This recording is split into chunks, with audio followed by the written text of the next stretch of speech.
So I like to talk about meaning in life from a few different perspectives. I want to talk about it from an atheistic perspective, from a nihilistic perspective, and a religious perspective. Because recently, you might know that I've been studying Christianity for the past half a year, a lot more seriously, and I personally have come to believe it a lot.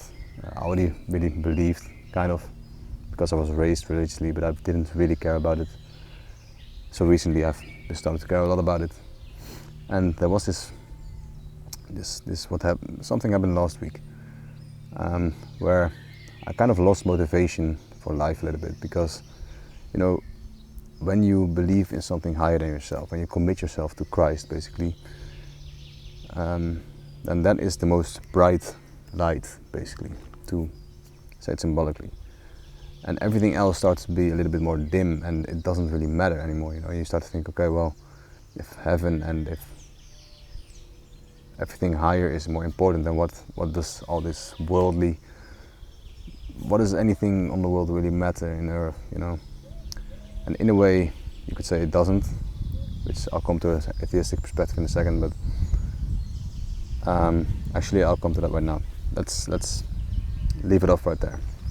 You could say from a Christian or a religious perspective, like, what does it all matter, if there's something higher elsewhere in heaven? Well, from an atheistic perspective, things are similar in a way that nothing really matters. Obviously you don't have something to look forward to, and it's obviously a bit different, but it comes down to the same thing where what does it all matter, and where's the meaning in life? And that kind of goes together with a nihilistic viewpoint, where you can create your own meaning. There's no inherent meaning to where we exist. We're just, well, intelligent animals. And then you would say, okay, well, there's meaning in what we do, in who we are, or not who we are, but what we do, how we interact with others. And I can, I don't know, play an instrument or play a sport or talk with friends and have conversations, and there's the meaning in that. And when you consider that from an atheistic perspective, and I'd be like, there's meaning in, you could say there's meaning in, from whatever perspective you come, from any of these three.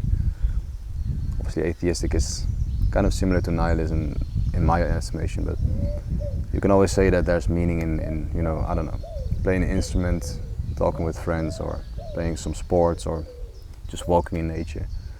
And yes, I think this is true. And I think, to get back to my religious point and what happened last week, the way I came out of that, and what I realized or remembered, you could say, which made me motivated and happy again. It was only for 2 days where I was like, what is all the meaning of this, and what does it matter? I'm not really motivated. When I realized this, I got motivated again, and I was happy again, and so I'm still now. But this realization, it has something to do with what I just mentioned about finding meaning in things like sports or instruments, or just walking conversations, things like these that aren't degenerate, that aren't selfish, they're just enjoying the world for what it is. Well, I think symbolically, when you're doing something like that, whether you're committed to something higher or not, you're bringing heaven down to earth. Because I think there are pieces of heaven already embedded into the life we live, into the world we find ourselves in. When I look at this nature around me, that's one place I can find it, but also in like certain conversations with friends, or moments with friends. When I play an instrument or grow, these are moments where symbolically you're walking with God in the garden, as they would say. And I think this is something for us to be realized when we feel a bit down. And again, whether this is from a religious or an atheistic, nihilistic perspective, I think that doesn't matter, because there's meaning to be found in this. But obviously I am a supporter of Christianity, and I think this is still the truth and the way. Because at the end of the day, when you're nihilistic or atheistic and you believe that there's meaning in this, that doesn't really coincide with the view that we're just intelligent animals, you know. So that's another topic, but regardless, I think bringing heaven down to earth in those moments is what's most important, and to commit yourself to something higher. So to not, you're not gonna find heaven in heroin, is what I'm trying to say as well. It's something higher, and that is, for example, nature, or good conversations, growing as a person, you know, all these things. I'm not saying heaven on earth is lust or heroin or cocaine, you know. It's an important distinction. So that's what I want to say today. Thank you for watching, and have a great day.